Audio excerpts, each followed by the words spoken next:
May 8th. I began to fear, as I wrote in this book, that I was getting too diffuse. Now I am glad that I went into detail from the first, for there is something so strange about this place, and all in it that I cannot but feel uneasy. I wish I were safe out of it, or that I had never come. It may be that this strange night existence is telling on me, but would that there all would that there would that were all. If there were anyone to talk to, I could bear it, but there is no one.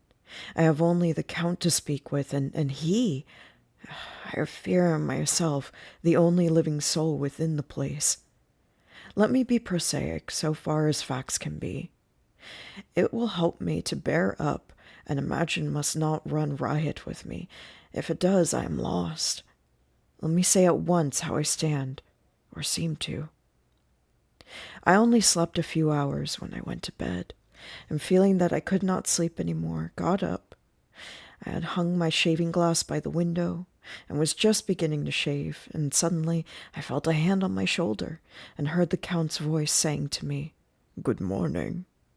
I started, for it amazed me that I had not seen him, since the reflection of the glass covered the whole room behind me. In starting, I had cut myself slightly, but did not notice it at the moment. Having answered the Count's salutation, I turned to the glass again to see how I had been mistaken. But this time there could be no error, for the man was close to me, and I could see him over my shoulder, but there was no reflection of him in the mirror.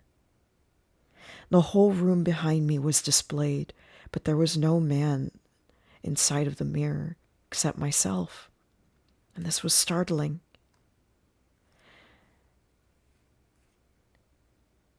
And, coming on top of so many strange things, was beginning to increase that vague feeling of uneasiness which I always have had when the Count was near.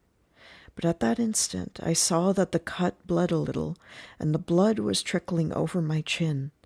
I laid down the razor, turning as I did so half round to look for some sticking plaster. When the Count saw my face, his eyes blazed with a sort of demonic fury, and he suddenly made a grab at my throat.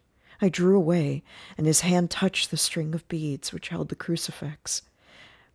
It made an instant change in him, for the fury passed so quickly that I could hardly believe that it was ever there. "Take care," he said. "Take care how you cut yourself. It is more dangerous than you think in this country."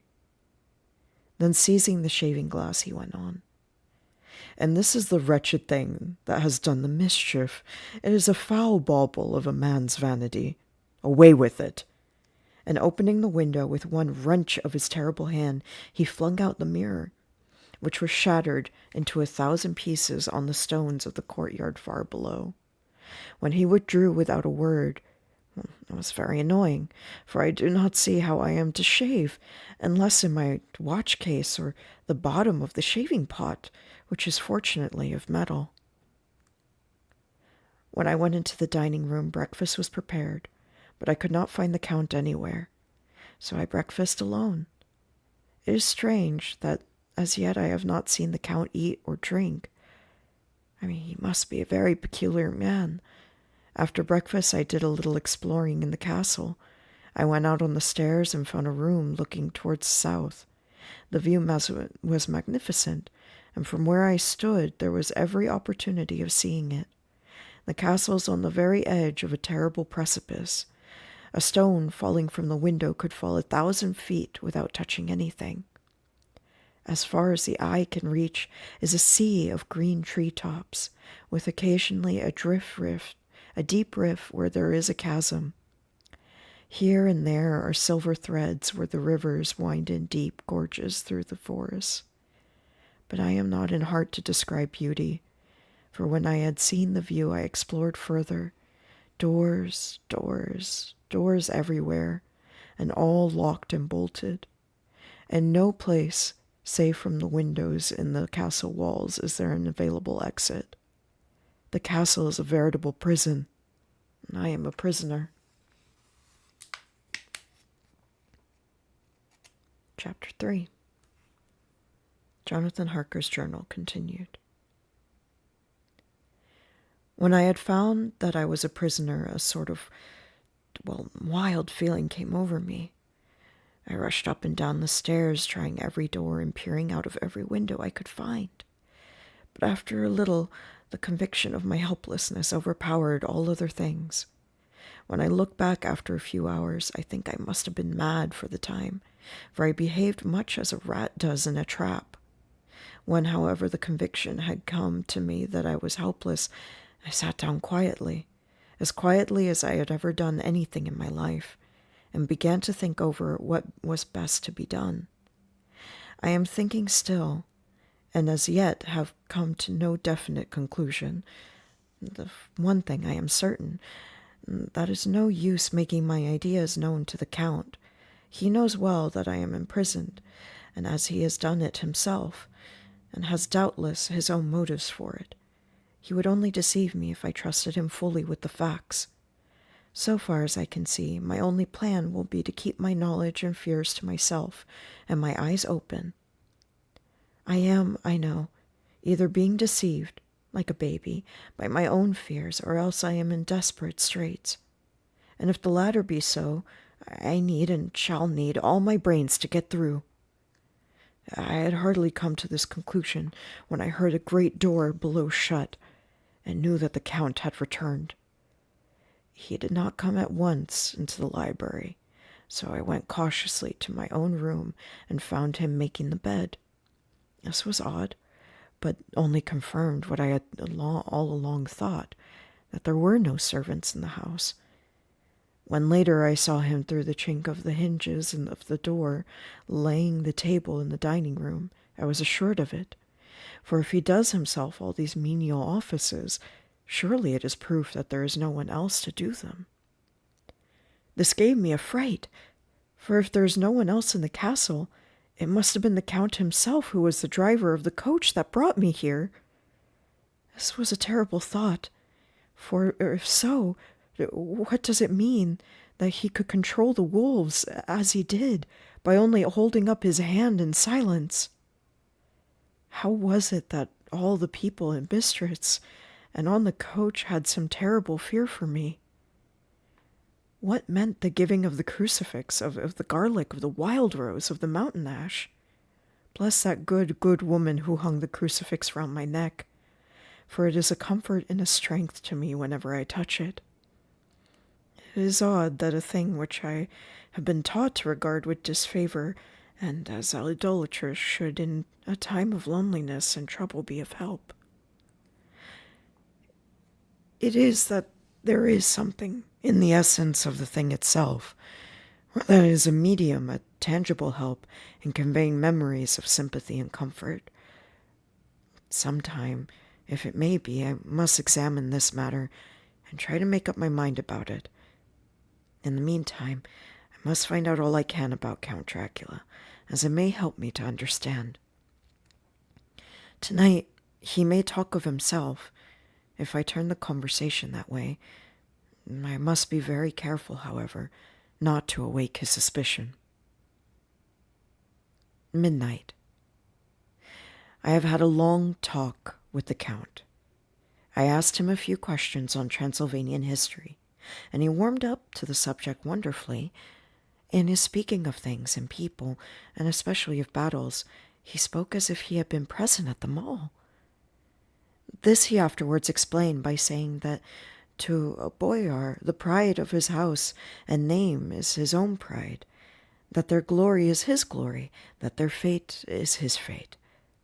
Whenever he spoke of his house, he always said we, and spoke almost in the plural, like a king. I wish I could put down all he said exactly as he said it, for to me it was the most fascinating thing. It seemed to have in it a whole history of the country. He grew excited as he spoke, and walked about the room, pulling his great white mustache and grasping anything on which he laid his hands, as though he would crush it by main strength. One thing he said, which I shall put down as neatly as I can, for it tells in its own way the story of his race.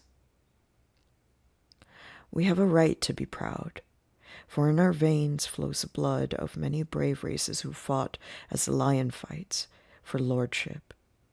Here, in the whirlpool of European races, the Ugric tribe bore down from Iceland the fighting spirit which Thor had Woden given them, which their berserkers displayed to such fell intent on the seaboards of Europe, aye, and of Asia and Africa too, till the peoples thought that there were werewolves themselves had come.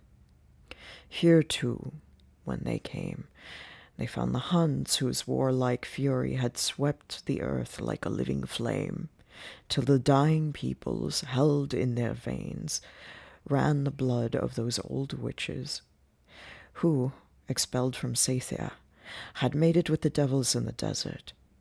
Fools, fools, what devil or what witch was ever so great as Attila, whose blood is in those veins? He held up his arms.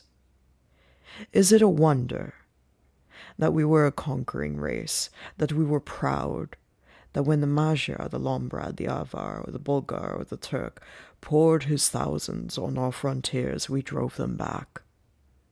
Is it strange that when Arpad and his legion swept through the Hungarian fatherland, he found us here when he reached the frontier, that the Honfaglalas was completed here, and when the Hungarian flood swept eastward, the locals were claimed as kindred by the victorious Magyars, and to us, for centuries, was trusted the guarding of the frontier of Turkeyland.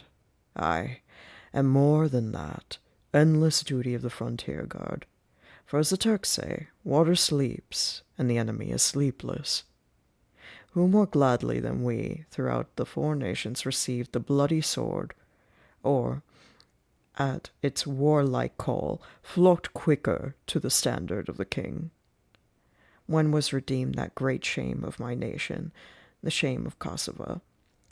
When the flags of the Wallach and the Magyar went down beneath the crescent, who was it but one of my own race, who as voivode crossed the Danube and bent the Turk on his own ground? This was a Dracula, indeed. Who was it that his own unworthy brother, when he had fallen, sold his people to the Turk and brought the shame of slavery on them? Was it not this Dracula, indeed, who inspired that other of his race, who in later age again and again brought his forces over the great river into Turkeyland, who, when he was beaten back, came again and again and again, though he had to come alone, and from the bloody field where his troops were being slaughtered, since he knew that only he alone could ultimately triumph. They said that he thought